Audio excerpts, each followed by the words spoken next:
ನಮಾಮಿ Shankara. Dasharathi chits private limited ಅರ್ಪಿಸುವ ನಮಾಮಿ ಶಂಕರ ಆಧ್ಯಾತ್ಮಿಕ ಕಾರ್ಯಕ್ರಮಕ್ಕೆ ತಮಗೆಲ್ಲರಿಗೂ ಆದರದ ಸ್ವಾಗತ. ಚೀಟಿ ಹಾಕಿ ಅಲೆದು ಸುಸ್ತಾಗಿದ್ದೀರಾ?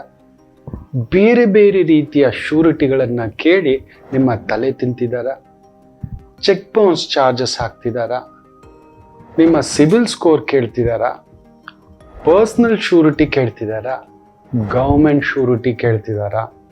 ಇಲ್ಲವೇ ಬಾಂಡ್ ಶ್ಯೂರಿಟಿ ಕೇಳ್ತಿದ್ದಾರಾ?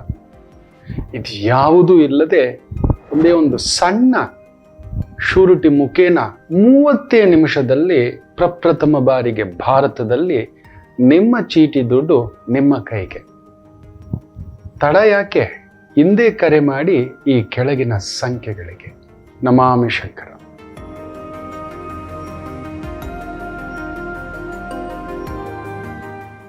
ನಮಾಮಿ ಶಂಕರ. ಸದಾಶಿವ ಸಮಾರಂಭಂ ಶಂಕರಾಚಾರ್ಯ ಮಧ್ಯಮಾಂ ಅಸ್ಮದಾಚಾರ್ಯ ಪರ್ಯಂತಂ ವಂದೇ ಗುರು ಪರಂಪರಾಂ. ಶ್ರುತಿ ಸ್ಮೃತಿ ಪುರಾಣಾನಾಂ ಆಲಯಂ ಕರುಣಾಲಯಂ ನಮಾಮಿ ಭಗವತ್ಪಾದಂ ಶಂಕರಂ ಲೋಕಶಂಕರಂ. ನಾಡಿನ ಸಮಸ್ತ ವೀಕ್ಷಕ ಬಂಧುಗಳ ಪಾದಾರವಿಂದಗಳಿಗೆ ನನ್ನ ಶಿರಸಾಷ್ಟಾಂಗ ನಮಸ್ಕಾರಗಳು. ತುಂಬ ಜನ ಯಾವುದೋ ಗ್ರಹ ದೋಷ ಇದ್ದೇ ಇರುತ್ತೆ. ರಾಮನಿಗೆ ಬಿಡಲಿಲ್ಲ, ಕೃಷ್ಣರಿಗೆ ಬಿಡಲಿಲ್ಲ, ಅಗಸ್ತ್ಯರಿಗೆ ಬಿಡಲಿಲ್ಲ, ವಸಿಷ್ಠರಿಗೆ ಬಿಡಲಿಲ್ಲ, ಬೃಹಸ್ಪತಿಗೆ ಬಿಡಲಿಲ್ಲ, ಭೀಷ್ಮಾಚಾರ್ಯರಿಗೆ ಬಿಡಲಿಲ್ಲ. ಇವೆಲ್ಲ ಪೌರಾಣಿಕ ಕಥೆಗಳು ಏನಕ್ಕೆ ತಿಳಿಸೋದು ಅಂದರೆ ಅವರೆಲ್ಲ ಅವತಾರ ಪುರುಷರು. ಅಲ್ಲೊಂದು ಕೈಂಕರ್ಯ ಇತ್ತು, ಬೇರೆದಲ್ಲ ಅವ್ರು ಬಂದಿದ್ದು. ಸಂಸಾರ ಮಾಡೋಕ್ಕೋ ಇನ್ನೊಂದೋ ಅಲ್ಲ. ಕೆಲವೊಂದು ಕರ್ತವ್ಯಗಳಿರ್ತವೆ. ರಾಮರು ಬಂದಿದ್ದೇನಕ್ಕೆ? ರಾವಣ ಸಂಹಾರ, ರಾಮರಾಜ್ಯ ತೋರಿಸ್ಕೊಡ್ಲಿಕ್ಕೆ ಅಷ್ಟೇ. ಹೆಂಡತಿ ಜೊತೆ ಆನಂದ, ಮಕ್ಕಳು. 14 ವರ್ಷನಪ್ಪ ಅವರಿಬ್ರು, ಹೆಚ್ಚು ಕಡಿಮೆ 13.5 ವರ್ಷ ಬ್ರಹ್ಮಚರ್ಯೆಯಾಗಿ ಶುದ್ಧ ಗುರುವಾಗಿ ಕಾಡಿನಲ್ಲಿ ಇರ್ತಾರಪ್ಪ ದಂಪತಿಗಳು. ಎಲ್ಲಾದ್ರೂ ಒಂದು ಸುಂದರವಾದ ಹಣ್ಣಿದ್ರೆ, ರುಚಿಯಾದ ಹಣ್ಣಿದ್ರೆ 5 ನಿಮಿಷ ನಮ್ಮ ಮನಸ್ಸು ಸ್ಥಿಮಿತ ಇಲ್ಲ. ಯಾವಾಗ ಈ ಬಾಳೆಹಣ್ಣು ತಿಂತೀನೋ ಕಾರ್ಯಕ್ರಮ ಮುಗಿದ್ರೆ ಸಾಕು ಅಂತ ಕಾಯ್ತಿದ್ದಾನೆ. ಮೆಲ್ಲಿಗೆ ಬಿಸಿ ಬಿಸಿ ಕಾಫಿ ಕುಡಿಯೋಣ ಬರುತ್ತೆ ಈಗ ಅಂತ ಕಾಯ್ತಿದ್ದಾನೆ. ನಿಗ್ರಹ 5 ನಿಮಿಷ ನಮಗಿಲ್ಲ. ರಾಮೋ ನಿಗ್ರಹವಾನ್ ಅನ್ನತಕ್ಕಂಥದ್ದು ಮಹಾವಿಗ್ರಹ. ಅಂತ ಒಂದು ನಿಗ್ರಹ ಶಕ್ತಿ ನಮ್ಮ ಕೈಯಲ್ಲಿ 14 ನಿಮಿಷ ಆಗಲ್ಲ. ನಮ್ಮ ಒಂದು ಮಾತು, ಒಳ್ಳೆ ಮಾತು, ಕೆಟ್ಟ ಆಲೋಚನೆ, ಕೆಟ್ಟ ಚಿಂತನೆ, 14 ನಿಮಿಷ 14 ವರ್ಷ ಆ ಪುರಂದರ ಪ್ರಾಣಶಕ್ತಿ ಅಂತ ಒಂದು ಜಗನ್ಮಾತೆ, ಭೂದೇವಿ ಸ್ವರೂಪ, ಲಕ್ಷ್ಮೀದೇವಿಯ ಸ್ವರೂಪ ಸೀತಮ್ಮ, ಜಾನಕಮ್ಮ ಜೊತೆಯಲ್ಲಿದ್ರೆ ಯೋಚನೆ ಮಾಡಿ ನೋಡಿ, ಎಲ್ಲೆ ಮೀರಿದ ಬದುಕು.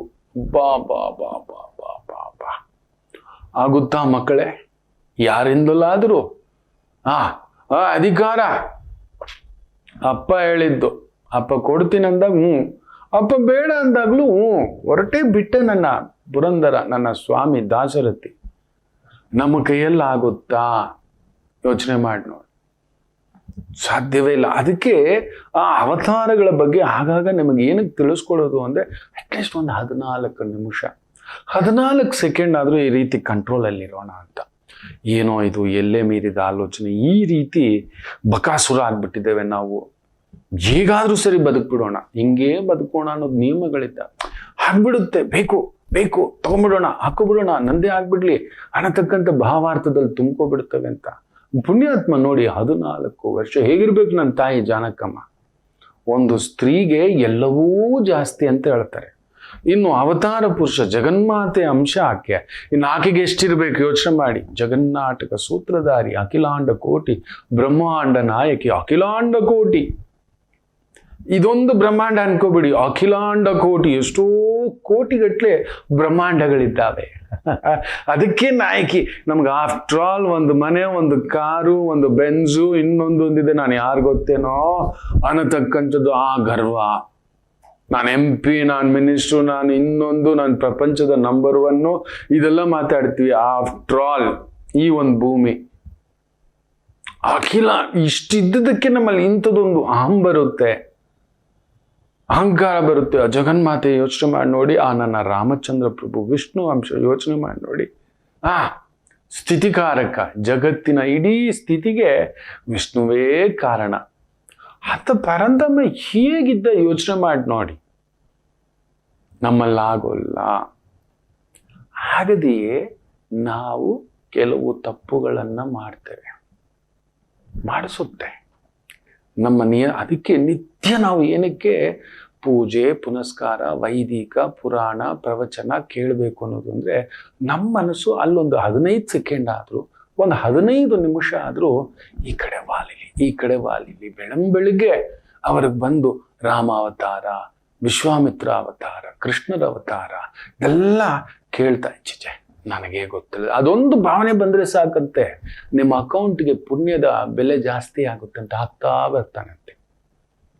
ಬೆಳಗ್ಗೆ ಹೌದು, ಆ ಒಂದು 15 ನಿಮಿಷ ಆದರೂ, ಒಂದು ಅರ್ಧ ಗಂಟೆ ಆದರೂ, ಹಬ್ಬ ಆ ಮನಸ್ಸು ಇನ್ನೆಲ್ಲೋ ಕುಳ್ಳರಿಸ್ತೆ ನಾನು. ಅಲ್ಲೊಂದು ಧೂಪ ದೀಪ ನೈವೇದ್ಯ, ಅಲ್ಲೊಂದು ಪೂಜೆ, ಅಲ್ಲೊಂದು ನಾದ್ಯಂ ವಾದ್ಯಂ ಗಾಯನಂ ವಂದನಂ, ಈ ರೀತಿ ಅಲ್ಲಿ ಕರ್ಕೊಂಡು ಹೋದೆ ಒಳ್ಳೆಯದರ ಹತ್ರ. ನಮ್ಮ ಕೈಯಲ್ಲಿ ಆಗೋಲ್ಲ, ಯಾಕಂದ್ರೆ ನಾವು ತುಂಬಿಕೊಂಡಿರೋ ಈ ಒಂದು ಕಲುಷಿತ ಕೆರೆಯಲ್ಲಿ ಒಂದು ತಾವರೆ ಹತ್ರ ಅರಳ್ಕೋಬೇಕು ನಾವು. ಕಷ್ಟವೇ, ಕಷ್ಟ ಸಾಧ್ಯವೇ, ಆದರೂ ಅಲ್ಲೆಲ್ಲೋ ಒಂದು ತಪ್ಪುಗಳಾಗ್ಬಿಡ್ತವೆ. ಅದಕ್ಕೊಂದು ಪರಿತಪಿಸ್ತಿರ್ತೇವೆ. ಅಯ್ಯೋ ಗುರುಗಳೇ, ನಮಗೆ ಯೋಗ್ಯತೆ ಇದ್ದರೂ ಸಿಗದಿದ್ದಾಗ ಆಗುವ ನೋವಿದೆಯಲ್ಲ, ಅದು ತುಂಬ ನೋವಾಗ್ಬಿಡುತ್ತೆ. ಯೋಗ್ಯತೆ ಇದ್ದು ನಾನು ಕಷ್ಟಪಟ್ಟಿದ್ದೇನೆ ಗುರುಗಳೇ, ಕಷ್ಟಪಡದೆ ನೀಟ್ ಪಾಸ್ ಆಗಬೇಕು, ಅದೆಲ್ಲ ಬುರುಡೆ. ಕಣ್ಣಿಗೆ ಎಣ್ಣೆ ಬಿಟ್ಕೊಂಡು ಸರಸ್ವತಿ ಆಗಲಿ, ಲಕ್ಷ್ಮಿ ಆಗಲಿ, ಹಾಗೆಯೇ ಶಕ್ತಿದೇವಿ ಅನ್ನಪೂರ್ಣೇಶ್ವರಿ ಆಗಲಿ ಕಷ್ಟಪಡದೆ ದಕ್ಕಲ್ಲ. ಈ ಕುಸ್ತಿಪಟುಗಳು ಅಂತ ಹೇಳ್ತಾರೆ, ಒಂದೇ ದಿನ ಕುಸ್ತಿಪಟು ಆಗ್ತಾನ ಅವನಿಗೆ 7ನೇ ವಯಸ್ಸು 8ನೇ ವಯಸ್ಸು 9ನೇ ವಯಸ್ಸಿಗೆ ಹಾಕಿರ್ತಾರೆ. ಆಗ್ಲಿಂದಲೇ ಅವನೊಂದು 5,000 ಬಸ್ಕಿ ಹೊಡಿಬೇಕು, ಊಟ ಬಯಸು, ಹನುಮಾನ್ ದಂಡ ಎಲ್ಲ ಹೊಡಿಬೇಕು, ಗದೆಗಳೆತ್ತಬೇಕು, ಸುಮ್ಮನೆ ಅಲ್ಲ. ದಿನಕ್ಕೊಂದು 8 ಗಂಟೆ 10 ಗಂಟೆ ಸಾಧನೆ ಇರುತ್ತೆ. ಮೈಯನ್ನ ವಜ್ರದ ಹಾಗೆ ಕದಲಿಸ್ಬೇಕಾಗುತ್ತೆ. ಒಂದೇ ದಿನಕ್ಕೆ, ಒಂದೇ ವಾರ, ಒಂದೇ ತಿಂಗಳು, ಒಂದೇ ವರ್ಷಕ್ಕೆ ಒಲಿಂಪಿಕ್ಸ್ ಹೊಡಿಲಿಕ್ಕಾಗಲ್ಲ ಮಕ್ಕಳೇ. ಅದು ರಾಂಗ್ ಪರ್ಸೆಪ್ಷನ್. ಸರಸ್ವತಿಯೂ ಅಷ್ಟೇ, ಕಣ್ಣಿಗೆ ಎಣ್ಣೆ ಹಾಕೊಂಡು ಕುತ್ಕೋಬೇಕು, ತಪಸ್ಸಿನ ತರ. ಮನನಂ ಜ್ಞಾಪಕಂ ಮನನಂ ಅರ್ಥ ಮಾಡ್ಕೊಳಕ್ ಟ್ರೈ ಮಾಡ್ಬೇಕಾಗ್ಲಿಲ್ವಾ? ಅಟ್ಲೀಸ್ಟ್ ಉರು ಆದ್ರೂ ಹೊಡೆದಿಟ್ಕೊಂಡು ಅದು ಬರ್ತಿದ್ದಾಗೆ ಪಟಪಟ ಅಂತ ಬರೋ ತರ ಮಾಡ್ಕೋಬೇಕು. ಹಾಗೆ ಕಷ್ಟಪಟ್ರೇನೆ ಲಕ್ಷ್ಮಿ ಒಲಿಯೋದು. ಹೋಗ್ಬಿಟ್ಟು ಲಾಟ್ರಿ ಆಗ್ಬಿಟ್ರೆ ಹೊಡೆದು ಬಿಡುತ್ತೆ ಅಂತ ಹೇಳ್ದ ಅಂದ್ರೆ, ಕೇರಳನಲ್ಲಿರೋರು ಒಂದೊಂದು ಮನೆಯಲ್ಲೂ ಒಬ್ಬೊಬ್ಬ ಕೋಟೀಶ್ವರ ಇರ್ಬೇಕಿತ್ತಪ್ಪ. ಎಷ್ಟು ಜನ ಭಿಕಾರಿಗಳಾಗಿದ್ದಾರೆ ಆ ಲಾಟ್ರಿ ವಿಚಾರಕ್ಕೆ ಹೋಗ್ಬಿಟ್ಟು, ಎಷ್ಟು ಜನ ಬರ್ಬಾದಾಗಿದ್ದಾರೆ ಕೇರಳದಲ್ಲಿ ಗೊತ್ತಿದೆಯಾ ನಿಮಗೆ? ನಮ್ಮ ಕರ್ನಾಟಕದಲ್ಲಿ ನನಗೆ ಗೊತ್ತಿರೋ ಹಾಗೆ SM ಕೃಷ್ಣ ಅವರು ಅನ್ಕೋತೀನಿ ಲಾಟ್ರಿಯನ್ನ ಬ್ಯಾನ್ ಮಾಡಿತ್ತು. ಅವ್ರಿಗೆ ನಾವು ಧನ್ಯವಾದ ಹೇಳ್ಬೇಕು ಆ ದೊರೆಗೆ. ಇಲ್ಲ ಅಂದ್ರೆ ಗೋವಿಂದ, ಸಿಂಗಲ್ ನಂಬರು, ಮಟ್ಕ, ಇನ್ನೊಂದು ಅಂತ ಕೇರಳನಲ್ಲಿದೆ. ಅದು ನಮ್ಮ ಬಾರ್ಡರ್ ಕಾಸರಗೋಡು ಮಂಗಳೂರವರೆಗೂ ಬಂದು ತಲುಪಿಬಿಟ್ಟಿದೆ. ಹುಚ್ಚೆಬ್ಬಿಸ್ಬಿಟ್ಟಿದ್ದಾರೆ. ಗೌರ್ಮೆಂಟ್ಗೆ ಆದಾಯ ಅದಷ್ಟೇ, ಅದರಲ್ಲೂ ಟ್ಯಾಕ್ಸ್ ಮುರ್ಕೊಂಡು ಕೊಡ್ತಾನೆ. 1 ಕೋಟಿ ಹೊಡೆದಿದ ತಕ್ಷಣ ನಿಮ್ಗೆ 1 ಕೋಟಿ ಕೊಡಲ್ಲ, 42% ನಾವು ಮುರ್ಕೊಂಡು ಕೊಡ್ತಾನೆ. ಗಿಫ್ಟ್ ಟ್ಯಾಕ್ಸು, ಇನ್ನೊಂದು ಏನೇನೋ ಇದೆ, GSTಗಳು, ಎಲ್ಲ ಲೆಕ್ಕಾಚಾರಗಳಿದೆ. ಏನಕ್ಕೆ ಬರ್ಬಾದಾಗಬೇಕು? ಎಷ್ಟು ಜನ ಆತ್ಮಹತ್ಯೆ ಮಾಡ್ಕೊಂಡಿದ್ದಾರೆ ಗೊತ್ತಾ ಕೇರಳನಲ್ಲಿ, ಲಾಟ್ರಿ ವಿಚಾರಕ್ಕೆ ಹೋಗ್ಬಿಟ್ಟು. ಆದ್ರೂ ಅವ್ರಿಗೆ ಹುಚ್ಚೆಬ್ಬಿಸ್ಬಿಟ್ಟಿದ್ದಾರೆ. ಇಷ್ಟು ಜನ ಹೊಡಿತು, ಅದು ಹೊಡಿತು, ಇದು ಹೊಡಿತು ಅಂತ ಅಲ್ಲಿ ಪ್ರಚಾರ ಇನ್ನೊಂದು ಬರ್ತಲೇ ಇರುತ್ತೆ. ಅಲ್ಲಿ ನೀವು ನ್ಯೂಸ್ ಪೇಪರ್ ತಗೋಬಿಟ್ರೆ, ನಾನು ಕೇರಳದಲ್ಲಿ ಇದ್ದವನಲ್ವಾ, ನನ್ನ ಗುರುಗಳು ಮುತ್ತುಸ್ವಾಮಿಗಳು ಕೇರಳದವರೇ ಅಲ್ವಾ, ಅಲ್ಲಿದೆ ಬರೀ ಪೇಪರ್ ತುಂಬಾ ಅದೇ ನಂಬರು, ಯಾವ ನಂಬರ್ ಹೊಡಿತು ಅನ್ನತಕ್ಕಂಥದ್ದು. ಎಲ್ಲರೂ ಕೋಟೀಶ್ವರ ಆಗ್ಬಿಡ್ಬೇಕಷ್ಟೇ. ಆ ಥರ ಅವೆಲ್ಲ ಆಗೋಲ್ಲ. ಯೋಗ್ಯತೆ ಇದ್ದು ಕಷ್ಟಪಟ್ಟು ಸಿಗದಿದ್ದಾಗ ಭಗವಂತನ ಹತ್ರ ನಾವು ಕೇಳ್ತೇವೆ, ಅಯ್ಯ ಇದೇನಿದು ಕಷ್ಟಪಡ್ತಿದ್ದೇನೆ ನ್ಯಾಯವಾಗಿ. ಧರ್ಮ ಮೇಂಟೈನ್ ಮಾಡೋಕ್ಕಾಗೋದಿಲ್ಲ, ಧರ್ಮ ಮನೆಯಲ್ಲಿ, ನ್ಯಾಯ ಹೊರಗಡೆ.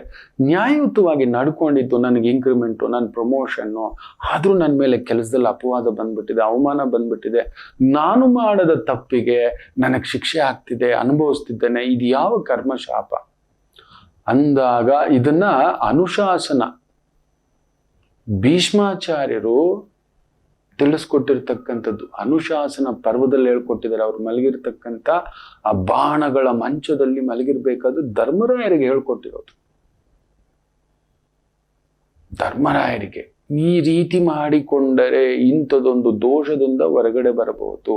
ಒಬ್ಬ ಸಾಮಾನ್ಯ ಮನುಷ್ಯ ಗೊತ್ತಿಲ್ಲ ಆಸೆಗಳ ಆಮಿಷಗಳಿಗೆ ಒಳಗಾಗಿ, ಇನ್ನೊಂದು ಆಕಾಂಕ್ಷೆಗಳಿಗೆ ಒಳಗಾಗಿ ಬಿದ್ದುಬಿಟ್ಟಿದ್ದಾನೆ. ಇದು ಜೇನು ಅಂತ ಕೈ ಹಾಕ್ಬಿಟ್ಟು ಬಿದ್ದು ಬಿಟ್ಟಿದ್ದಾನೆ, ಅದು ಕೆಸರಾಗ್ಬಿಟ್ಟಿದೆ, ಸಿಕ್ಕಾಕೋಬಿಟ್ಟಿದ್ದಾನೆ. ವ್ಯವಹಾರದ ದೋಷವೋ, ವ್ಯಾಪಾರ ದೋಷವೋ, ವೃತ್ತಿ ದೋಷವೋ, ಪರಿಶ್ರಮ ಪಟ್ಟು ಅಲ್ಲಿ ಯೋಗ್ಯತೆಯಿಂದ ಎಲ್ಲ ಮಾಡಿದಾನೆ, ಆದರೆ ಯೋಗ ಸಿಗಲಿಲ್ಲ. ಇನ್ನೊಂದು ದುರ್ಯೋಗ ಆಗ್ಬಿಟ್ಟಿದೆ, ದೇಶಾಂತರ ದಿಕ್ಕು ತಪ್ಪಿದಂತ ನಾವಿಕ. ಈ ರೀತಿಯ ಪ್ರಭಾವದಲ್ಲಿ ಬೇಯುತ್ತಿರತಕ್ಕಂಥವರಿಗೆ ಒಂದು ಅದ್ಭುತ ಪರಿಷ್ಕಾರ ಹೇಳ್ಕೊಟ್ಟಿದ್ದಾರೆ ಮಕ್ಕಳು. ಕಂಪಲ್ಸರಿ ನಮಗೆ ಅಂಥದ್ದೊಂದು ಸಮಸ್ಯೆ ಬಂದ್ಬಿಟ್ಟಿದೆ, ನೀವು ಮಾಡದ ತಪ್ಪಿಗೆ. ಅಲ್ಲೊಂದು ಕುಟುಂಬ, ಗಂಡ ಇಲ್ಲ ಹೆಂಡತಿ,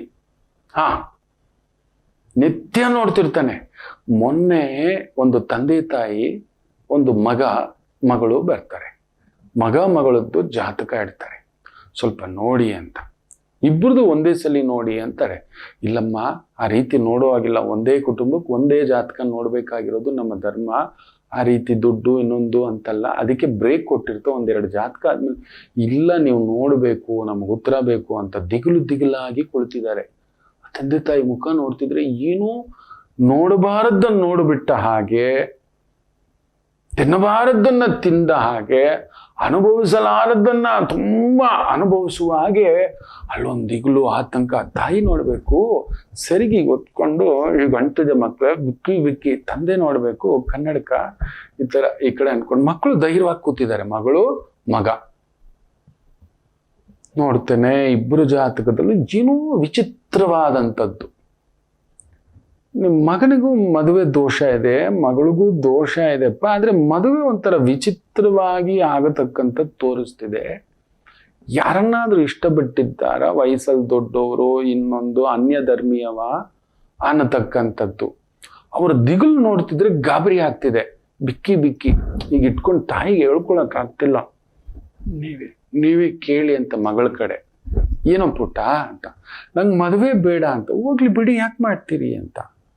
ಅವನನ್ನು ಕೇಳಿ ಅಂತ. ಅವನು not in that full US return ಪುಣ್ಯಾತ್ಮ. ಇರ್ಲಿ ಬಿಡಿ, ಬಿಟ್ಬಿಡಿ, ಬಲ್ವಂದ್ ಯಾವಾಗ ಹಿಂದಕ್ಕೆ ಹೋಗ್ಬೇಕು ಅನ್ನೋದೊಂದು ಇರಬೇಕು. ನಾವು ಹಿಂದಕ್ಕೆ ಜರ್ಕೋಬೇಕು. ಒಂದು ಸ್ಟೇಜಿಗೆ ಬಂದ್ಮೇಲೆ ಅವ್ರು ದುಡ್ಕೋತಿದ್ದಾರೆ, ಒಳ್ಳೆ ಉದ್ಯೋಗ, ನೀ ಯಾಕೆ ಒತ್ತಡ ಆಗ್ತೀನಲ್ಲ ಅಂತೆಲ್ಲ ಕೇಳಿ.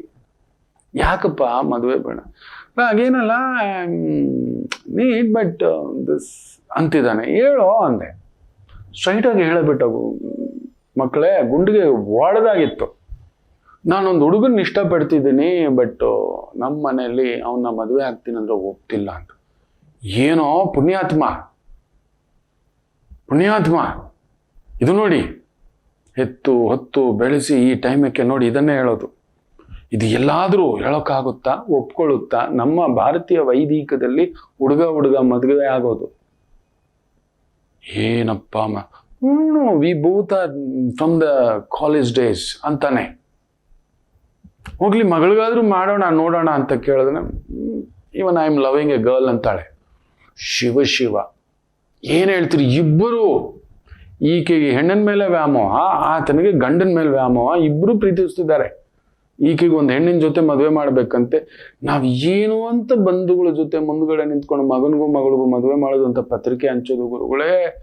ನಮಗ್ ಗೊತ್ತಿಲ್ಲ, ಶುದ್ಧ ವೈದಿಕ ಕುಟುಂಬ. ಅಲ್ಲಾಡಿ ಬೆಂದು ಹೋಗಿ ಕೂತು ಬಿಟ್ಟಿದ್ರೆ ನಾನು ಒಂದ್ ನಿಮಿಷ ಬೆವತ್ತು ಬಿಟ್ಟೆ. ಈ ಥರದ್ ನೋಡಿದ್ದಾನೆ, ತುಂಬಾ ನೋಡಿಲ್ಲ, ಒಂದು 10-15 ಕೇಸ್ ನೋಡಿದ್ದಾನೆ. ಆದ್ರೆ ಒಂದೇ ಕುಟುಂಬದಲ್ಲಿ ಈ ರೀತಿ ಅಷ್ಟು ವಯಸ್ಸಾದ ತಂದೆ ತಾಯಿಗೆ ಈ ಸಮಯದಲ್ಲಿ ನೋವಾ ನೋಡಿ. ಯೋಗ್ಯತೆ ಇದ್ದು ಮಕ್ಕಳನ್ನ ಬೆಳೆಸಿ ಕಷ್ಟಪಟ್ಟು ದಿಕ್ಕು ತೋಚದಂತ ಸಂದರ್ಭಗಳು ನಮಗೂ ಕೂಡ ಇಂಥ ಸಂದರ್ಭದಲ್ಲಿ ಪ್ರಯತ್ನ ಮಾಡ್ತೇವೆ. But his gene is designed, gene is designed like that. ಗಂಡು ಹೆಣ್ಣನ್ನ ಆಕರ್ಷಣೆಗೊಳ್ಳೋದು ಅದು ಪ್ರಕೃತಿಯ ನಿಯಮ. ಇದೇನೋ ಇದು ಈ ರೀತಿಯೋ ಒಂದಿದೆಯಾ? ಇದೆ. ಅದನ್ನು ನಾನು ಅನುಭವಿಸಿದ್ದೇನೆ. ನನ್ನ ಮೇಲೆ ಪ್ರಯೋಗಗಳಾಗಿದ್ದಾವೆ ಕಾಲೇಜ್ ಡೇಸಲ್ಲಿ, ವಿಚ್ ಐ ವೆಂಟ್ ಥ್ರೂ 3-4 ಬಾರಿ. ಏನು ಈ ಥರ ನನಗೆ ಅದರ ಬಗ್ಗೆ ಗೊತ್ತಿಲ್ಲ. ತುಂಬ ಕುಟುಂಬದಲ್ಲಿ ಬೆಳೆದವನು, ಬ್ಯಾಡ್ ಟಚ್ಚೇ ಗೊತ್ತಿಲ್ಲ ನನಗೆ. ಇವತ್ತು ಹೇಳ್ತಿದ್ದೇನೆ ನೋಡಿ, ಇಟ್ ಇಸ್ ದೇರ್. ಅದನ್ನು ತಾಯಿಗೆ ಹೇಳಿ ತಾಯಿ ನನಗೆ ಅರ್ಥ ಮಾಡಿಸಿದ್ರು. ತಂದೆಗೆ ಹೇಳಿದ್ರು ಗೊತ್ತಾಗಲ್ಲ ಅಂತ ತಾಯಿಗೆ ಹೇಳ್ತಿದ್ದೆ. ಅದಕ್ಕೆ ನನ್ನ ತಾಯಿಗಿಂತ ಬಂಧು ಇಲ್ಲ ಅಂತಕ್ಕಂಥದ್ದು ಹೇಳ್ತಾನೆ. ಇರಲಿ, ಈಗ ಇದಕ್ಕೆ ಉತ್ತರ ಎಲ್ಲಿಂದ ತಂದುಕೊಡೋದು ಮಕ್ಕಳೇ? ಎಲ್ಲಿಂದ? ಈ ಥರದ್ದು ಎಲ್ಲೇ ಮೀರಿದಂಥದ್ದು, ನಮ್ಮ ಶಕ್ತಿ ಮೀರಿ ಈ ಥರದ್ದು ನಡೆದು ಬಿಟ್ರೆ ಕುಸಿದು ಹೋಗಿ ಬಿಡುತ್ತೇವೆ ಬದುಕು. ಏನು ಮಾಡೋದು ಅಂತ ದಿಕ್ಕು ತೋಚುವುದಿಲ್ಲ. ಒಂಥರ ಗುಡುಗು ಸಿಡ್ಲು ಒಂದೇ ಬಾರಿ. ಈಗ ಅವ್ರಿಗೆ ಸಾಯೋ ಆಗಿಲ್ಲ. ಏನು ಕಾರಣ ಹೇಳಿ ಸಾಯ್ತಾರೆ? ಬಿಟ್ಟು ಹೋಗೋ ಆಗಿಲ್ಲ. ನಾ ಹೇಳಿದೆ ಬಿಟ್ಟು ಬಿಡಿ ಅವಂದ್ರ ಎಲ್ಲಾದ್ರೂ ಕಾಶಿಗೆ ಹೋಗ್ಬಿಡಿ. ಹೀಗೆ ಹೇಳಿದೆ ನಾನು. ಇದಕ್ಕೆ ಮೀರಿದ ನೋವಿಲ್ಲ. ಮೂರ್ಖರಾದ ಮಕ್ಕಳು ನಿತ್ಯ ರೋದನ, ನಿತ್ಯ ಸಾವು. ಇವರು ಇಂಥ ಮಕ್ಕಳಿಂದ ಅವ್ರ ತಪ್ಪಲ್ಲ. ಆದ್ರೆ ಅದನ್ನ ತಂದೆ ತಾಯಿಯವ್ರಿಗೂ ತಂದಿದ್ದು ನಮಗ್ ಮದುವೆ ಇಷ್ಟ ಇಲ್ಲ ಅಂತ ಹೇಳಬೇಡ್ಬೇಕಿತ್ತು. ಅಷ್ಟು ಓದ್ಕೊಂಡಿದ್ದಾರೆ, ಅಷ್ಟು ತಿಳ್ಕೊಂಡಿದ್ದಾರೆ, ನಾಲೆಜ್ ಇದೆ. ಇದನ್ನ ಅಮ್ಮ ಅಪ್ಪನಿಗೆ ಹೇಳಿದ್ರೆ ಎಷ್ಟು ಗಾಯ ಆಗುತ್ತೆ, ತಟ್ಕೋತಾರ. ಅಷ್ಟಾದ್ರೂ ತಿಳ್ಕೊಂಡು ಇಲ್ಲ ನಂಗೆ ಮದುವೆ ಬೇಡ, ನಾನು ಹೀಗೆ ಎದ್ಬಿಡ್ತಾನೆ. ತಮ್ಮ ಸಂಬಂಧ ಎಲ್ಲೋ ಹೊರಗಡೆ ಇಟ್ಕೊಬಿಡ್ಬೇಕಿತ್ತು. ಅದನ್ನ ಮನೆ ಒಳಗಡೆ ವರೆಗೂ ಕುಟುಂಬದ ಹೊರಗೂ ತಂದು ತೋರಿಸ್ಕೊಡೋದು ಕೆಲವೊಂದು ಕುಟುಂಬಗಳಲ್ಲಿ ಆಗೋಲ್ಲ, ಒಪ್ಪಲ್ಲ. ಕೆಲವೊಂದಲ್ಲ, ಲಕ್ಷ ಕುಟುಂಬಗಳಲ್ಲಿ, ಕೋಟಿ ಕುಟುಂಬಗಳಲ್ಲಿ 1-2 ಒಪ್ಕೊಳ್ಳೋದು. ಇದು ಅಷ್ಟು ಸುಲಭ ಅಲ್ಲ ನಮ್ಮ ಭಾರತ ಖಂಡದಲ್ಲಿ. ಹೇಳಿದೆ ಏನು ಕೇಳೋಕ್ ಹೋದ್ರಿ? ಅವ್ರಿಬ್ಬರು ವಯಸ್ಸಾದವನು ಹೊರಗಡೆ ಕಳಿಸ್. ನಿಮ್ಗೆ ಇಷ್ಟ ಇತ್ತಲ್ಲ, ಅಷ್ಟು ದೊಡ್ಡ ಒಳ್ಳೆ ಸಂಬಳಗಳಲ್ಲಿದ್ದೀರಿ, ಕೆಲಸದಲ್ಲಿದ್ದೀರಿ, ನಮಗೆ ಬೇಡವೇ ಬೇಡ. We both are decided, we will take care ನೀವು ಇರೋವರೆಗೂ ಅಂತ ಹೇಳಿ ಆಮೇಲೆ ನಿಮ್ ಬದುಕು. ಇಲ್ಲ ನಮಗ್ ಮದುವೆ ಆಗ್ಬೇಕು, ಇವರೇ ಮಾಡ್ಕೊಡ್ಬೇಕು. ಏನ್ ಮಾಡ್ತಿದ್ದೀರಿ ನೀವು? ಆ ವೈದಿಕರ ಜೀವಂತವಾಗಿ ಕುಯ್ತಿದ್ದೀರಿ. ಇದೆಲ್ಲ ನಡೀತಿದೆ ಮಕ್ಕಳೇ. ಬದುಕಿರೋವಾಗಲೇ ತಂದೆ ತಾಯಿಗೆ ಕೊಳ್ಳಿ ಇಟ್ಟ ಹಾಗೆ. ನಮ್ಮ ಕೋರಿಕೆಗಳು ಕೆಲವೊಂದಿದಾವೆ, ಅದು ಅವ್ರ ಮೇಲೆ ಬಲವಂತವಾ? ಅವ್ರು ಒಪ್ತಿಲ್ಲ ಪುಟಾಣಿ ಮಕ್ಕಳು. ಹೇಳ್ಕೊಳ್ಳೋಕೆ ಆಗದಂತ ಭಾವ ನಮ್ಮ ಭರತ ಖಂಡದಲ್ಲಿ. ಏನು ಇದು ಅಂತ. ನಿಜವೇ, ಸತ್ಯವೇ? ನಮಗಿಂಥದ್ದೆಲ್ಲ ಗೊತ್ತೇ ಇಲ್ಲ, ನಾವು ನೋಡೂ ಇಲ್ಲ, ಕೇಳೂ ಇಲ್ಲ. ಇಂಥದ್ದು ಈ ರೀತಿಯ ಅವಘಡಗಳು ಕುಟುಂಬದಲ್ಲಿ ಎಲ್ಲಿ ಹೋಗೋದು ಮಕ್ಕಳೇ? ದಿಕ್ಕು ತೋಚದಂತ ಸಂದರ್ಭ. ಏನೋ ನಿಮ್ಮ ಮೇಲೆ ಅಪವಾದ ಬಂದ್ಬಿಟ್ಟಿದೆ, ಮಾಡಬಾರದ ತಪ್ಪು, ಗೊತ್ತಿಲ್ಲ, ಮಾಡಬಾರದ ಸಂಬಂಧ ಏನೋ ಒಂದು ಆಗ್ಬಿಡ್ತು, ಅಪವಿತ್ರ ಅನ್ನೋ ಒಂದು ಭಾವ. ಅಯ್ಯೋ ನಾನು ಈ ಥರ ಮಾಡ್ಕೋಬಿಟ್ನೆ, ಮಾಡಬಾರ್ದಿತ್ತು, ನಾನು ಕೆಟ್ಟೋಗ್ಬಿಟ್ಟೆ. ತುಂಬಾ ಜನ ಇದನ್ನ ಮನ್ಸಲ್ಲಿ ಇಟ್ಕೊಂಡಿರೋದನ್ನ ನಾನು ಕೆಟ್ಟೋಗ್ಬಿಟ್ಟೆ ಗುರು. ಪ್ರಪಂಚದಲ್ಲಿ ಒಳ್ಳೇದೇ ಇಲ್ಲ, ಕೆಟ್ಟದೆಲ್ಲಿದೆ, ಸುಮ್ಮನಿರು ಅಂತ ಹೇಳ್ತಿರ್ತಾರೆ. ಅವೆಲ್ಲ ಏನೂ ಇಲ್ಲ. ನಿನ್ ಮನ್ಸಿಗೆ ಆ ಭಾವ ಬಂದಿದೆಯಲ್ಲ, ಅದಕ್ಕಿಂತ ಶುದ್ಧಿ ಇಲ್ಲ ಅಂತ ಕೂಡ ಹೇಳ್ತಿರ್ತಾರೆ.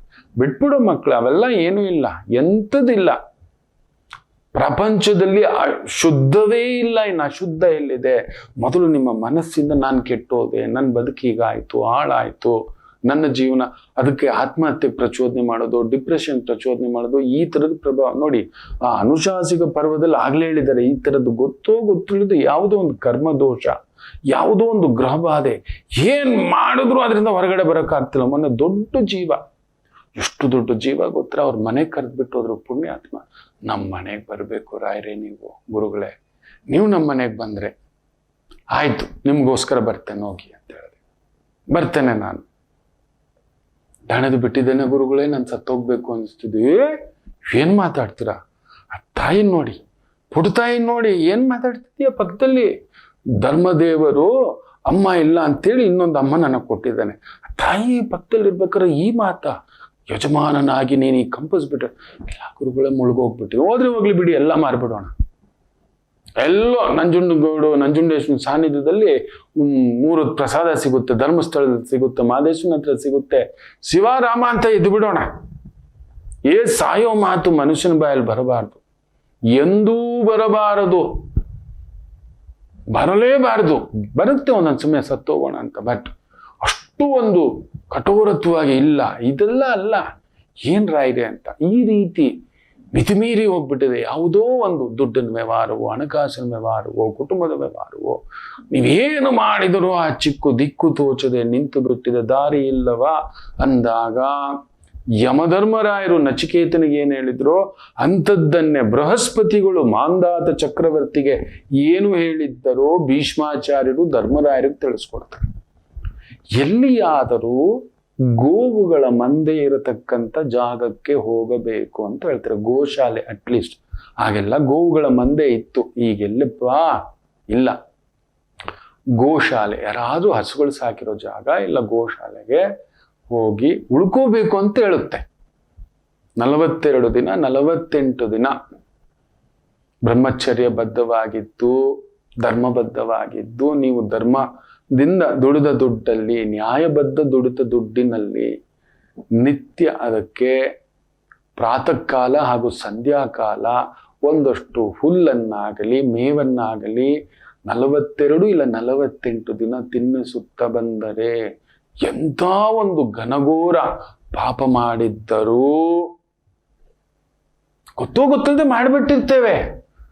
ಕ್ರೋಧಂ ಮೋಹಂ ಎರಡಿಂದಲೇ, ಮೋಹದಿಂದಲೇ ಎಲ್ಲ ಸೃಷ್ಟಿ, ಆಸೆಯೇ. ಅದರ ಪರಾಕಾಷ್ಠತೆ ಮೋಹ ಆಗ್ಬಿಡುತ್ತೆ, ಇಲ್ಲ ಅದು ನಂದೇ ಅನ್ನಿಸ್ಬಿಟ್ಟು ಅದನ್ನ ಕಬಳಿಸೋಕೆ ಹೋಗ್ಬಿಟ್ಟಿರ್ತೇವೆ, ಗೊತ್ತಿಲ್ಲ. ನಿರಾಸೆಯಿಂದ ಏನಾದ್ರೂ ಮಾಡಿಬಿಟ್ಟಿರ್ತೇವೆ ಒಂದೊಂದು ಸಮಯ, ದಿಕ್ಕೇ ಇಲ್ಲ, ಏನ್ ಮಾಡೋದು, ಎತ್ಕೋಬಿಡೋಣ ಅಂತಕ್ಕಂಥದ್ದು ದುರ್ಬುದ್ಧಿಯೋ ದುರಾಲೋಚನೆಯೋ ಅಂತ ಸಂದರ್ಭದಲ್ಲಿ ಆಗಿಬಿಟ್ಟಿದೆ. ಇಂಥ ಒಂದು ಗೋಸೇವೆ 42 ದಿನ 48 ದಿನ ಪ್ರಾತಃ ಕಾಲ ಹಾಗೂ ಸಂಧ್ಯಾಕಾಲ ಅಲ್ಲೇ ಇದ್ದು ಮಾಡಬೇಕು ಅಂತಾರೆ. ಆಗೋಲ್ಲ, ನೋಡ್ಕೊಳ್ಳಿ.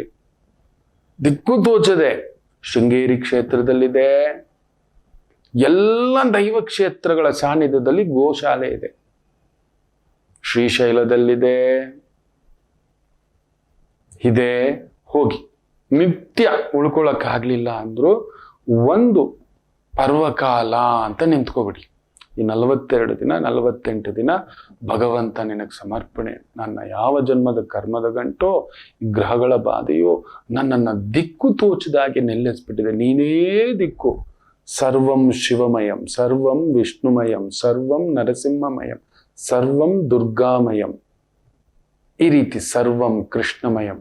ನಿಮಗೆ ಮನಸ್ಸಿಗೆ ತೋಚಿದ ಭಗವಂತನನ್ನ ನೆನೆಸ್ಕೊಂಡು ಆ ಗೋಮಾತೆ ಹತ್ರ ಹೋಗಿ ನಿತ್ಯ 2 ಹೊತ್ತಾದ್ರೂ ಟ್ರೈ ಮಾಡಿ, ಆಗ್ಲಿಲ್ಲ 1 ಹೊತ್ತಾದ್ರೂ ಒಂದಷ್ಟು ಒಣ ಹುಲ್ಲನ್ನಾದ್ರೂ ತಗೊಂಡೋಗಿ 1-2 ಬಾಳೆಹಣ್ಣು ಸಮೇತ ತಿನ್ನಿಸಿ ಅದರ ಪೃಷ್ಠಭಾಗಕ್ಕೆ ಮುಟ್ಟಿ ನಮಸ್ಕಾರ ಮಾಡ್ಕೊಂಡು ಬರ್ತಕ್ಕಂಥದ್ದು ಮಾಡಿ.